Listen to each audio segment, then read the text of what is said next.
il y a un côté entre guillemets mystique autour de Kendrick Lamar dans ses lyriques où il faut aller creuser, où il faut aller chercher. Qu'est-ce que ça veut dire?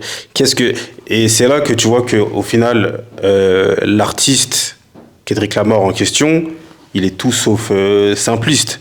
Donc lui, c'est pas un artiste qui peut il peut le faire, il pourrait le faire, sortir un son écrire un morceau en 45 minutes, il pourrait le faire. Hein. Mais lui, pour lui, c'est pas un jeu, c'est un art. Et ce qui est drôle, c'est que le contenu, c'est qu'il a clashé sans réellement ajouter quelque chose de nouveau à ce qu'on sait pas. Il a vraiment un peu parlé du caractère de Drake. Il a joué sur cela, il a parlé un peu à... Il y a des gens sur Twitter, et j'ai trouvé ça très intéressant, qui ont dit que c'était plus une session de thérapie qu'un clash. Donc là, il y a Kendrick qui est le psy, il a Drake face à lui, et Kendrick dissèque Drake de fond en comble, de A à Z, et nous livre un constat sur la personnalité et l'image de Drake, entre guillemets.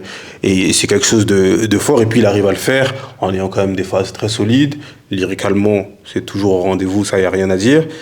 Et finalement, moi, j'ai trouvé que l'attente était légitime, et en tout cas, le morceau Euphoria a répondu... Moi, il a répondu à mes attentes, en tout cas.